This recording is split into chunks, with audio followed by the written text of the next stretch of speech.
Hello दोस्तों, नमस्कार। आप सभी का डी स्टोरी चैनल पे। तो दोस्तों, आज की जो कहानी है बहुत ही अच्छी है। तो कहानी को जानते हैं और कहानी की शुरुआत करते हैं। एक बार की बात है। सौरभ नाम का एक लड़का था जो 19 साल का था। वह शरारती और होशियार दोनों था, लेकिन स्कूल में भी अच्छा करता था। वह अपने गांव से दूर एक शहर में रहता था। चूंकि गर्मियों की छुट्टी थी और होली का त्योहार था, सौरभ का कॉलेज बंद होने वाला था। वह कोलकाता छोड़कर झारखंड के रांची जिले में अपने घर वापस आने लगा। सौरभ रांची जिले में रहता था। जब कॉलेज खत्म हुआ तो सभी लड़के ट्रेन से घर चले गए।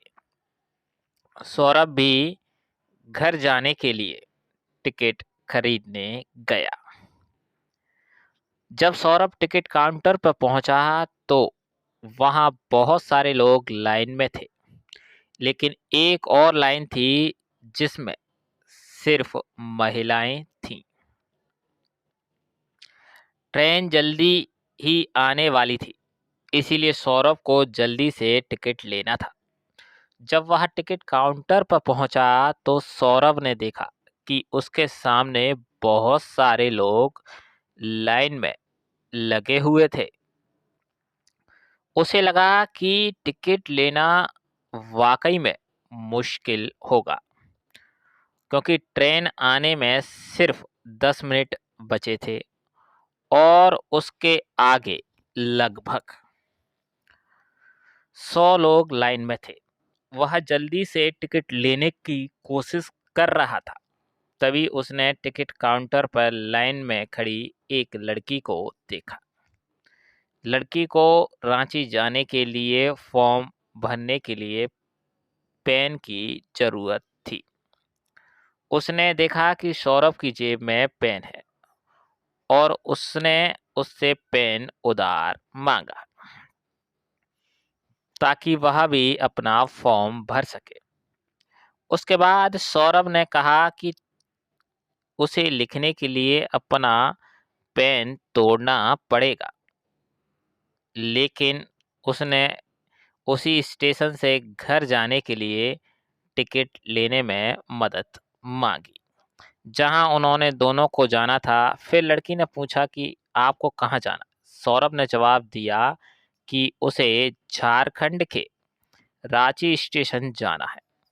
फिर लड़की ने कहा कि उसे भी झारखंड के रांची जिले में ही जाना है। सौरभ ने टिकट पर अपना नाम शामिल करने के लिए कहा ताकि वह इस मेले में आसानी से प्राप्त कर सके। फिर हम एक ही टिकट का उपयोग करके अपनी यात्रा पूरी कर सकते हैं। लड़की ने सोनू से कहा कि वह उसके साथ साझा किए बिना अपना टिकट खुद खरीद लेगी। फिर सौरभ ने लड़की को देखा और उसके लिए भी टिकट खरीदने की पेशकश की। हम दोनों ने अपने टिकट लिए और जल्दी से ट्रेन में चढ़ गए। जब हम दोनों सुरक्षित रूप से चढ़ गए तो ट्रेन सिर्फ 1 मिनट बाद चल पड़ी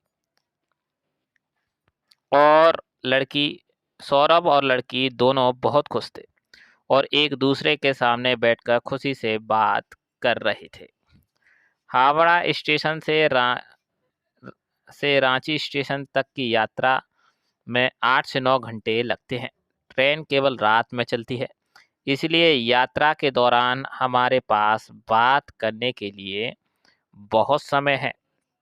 हम दोनों कार में बैठे और बातें कर रहे थे। तभी ट्रेन चलने लगी और लड़की ने कहा कि उसे भूख लगी है। और वह खाना चाहती है। सौरभ ने उससे कहा कि उसके लिए खाना ठीक है, लेकिन उस समय भूख नहीं है और वह बाद में खाएगी। जब लड़की ने यह सुना तो उसने कहा कि वह तभी खाएगी जब सौरभ खाएगा। सौरभ ने पूछा कि वह तभी क्यों खाएगी जब वह खाएगा।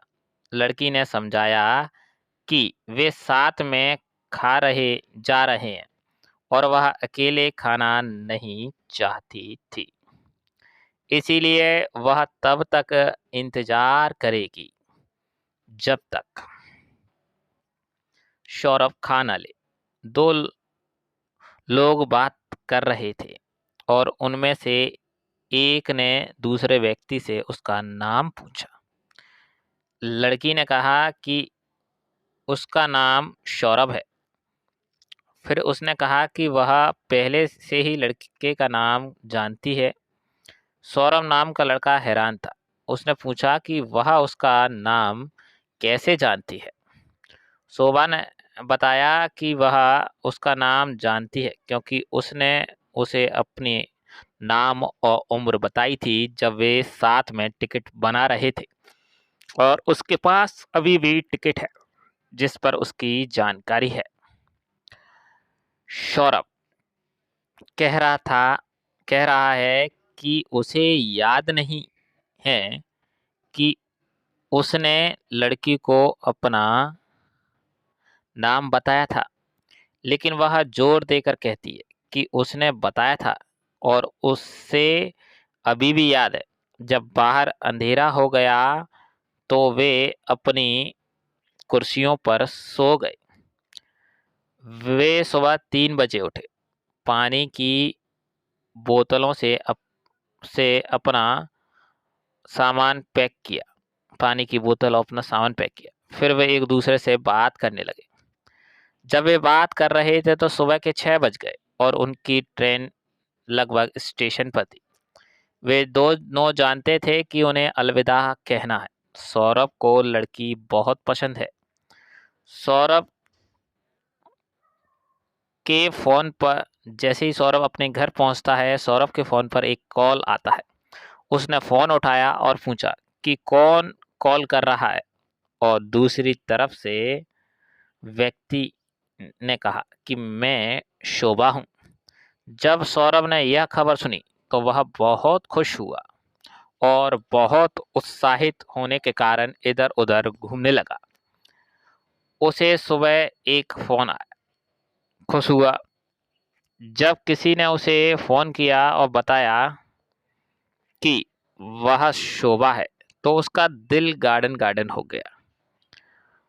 वह अपने घर पहुंच गया तो सौरभ ने जवाब दिया कि वह वास्तव में 1 घंटे पहले घर पहुंच गया था। सौरभ ने शोभा से पूछा कि वह घर कब पहुंची, तो शोभा ने जवाब दिया कि 1 घंटे पहले पहुंच गई थी, लेकिन नहाने और तैयार होने में उसे थोड़ा सा समय लग गया, इसीलिए वह अब फोन कर रही है। वे खूब बातें करते रहे और अच्छे दोस्त बन गए जो दिन रात बातें करते हैं और एक दूसरे से प्यार करते हैं। एक दिन उन्होंने एक ट्रेन स्टेशन पर मिलने का फैसला किया, जिसके बगल में एक पार्क था। उन्होंने मिलने का समय तय कर लिया था। जब वे एक दूसरे से मिले तो उन्होंने बात की और चूमा, क्योंकि वे एक दूसरे को पसंद करते थे।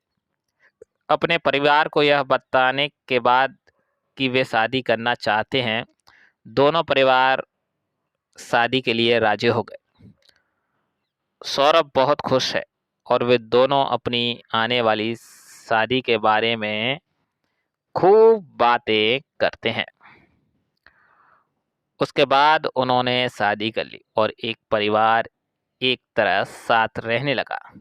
वे एक दूसरे से बहुत प्यार करते थे और उनका रिश्ता बहुत अच्छा था। दोस्तों, ये कहानी कैसी लगी? ये एक प्रेम की दास्ताँ थी जो ट्रेन से शुरू हुई और घर बसाने तक चली। सफ़र तो एक छात्र जीवन था, लेकिन उसमें जो व्यक्ति उसे मिला, उसके जीवन को बदल दिया। दोनों एक-दूसरे को बहुत प्यार करने लगे, इसके साथ ही उन्होंने अंतिम बार सोचकर शादी भी कर ली और शादी करके वह अपना जीवन आनंद से जी रहे हैं। ऐसा हम कई लोगों के साथ अलग-अलग कहानी स्टोरीज़ के साथ होता है कि हमारी कुछ घटना अलग हो गई नहीं, लेकिन बहुत से लोगों का प्यार ट्रेन ट्रेन में भी मिला है। तो ये वो ट्रेन की कहानी थी जो 2 दिलों को जोड़ती थी। अगर आज की हमारी ये कहानी अगर आपको पसंद आई हो तो प्लीज़ चैनल को सब्सक्राइब कीजिए, लाइक कीजिए, कमेंट में ढेर सारा प्यार दीजिए, जिससे अगले दिन एक और अच्छी स्टोरी हम आपके लिए ला सकें। धन्यवाद। जय श्री राधे।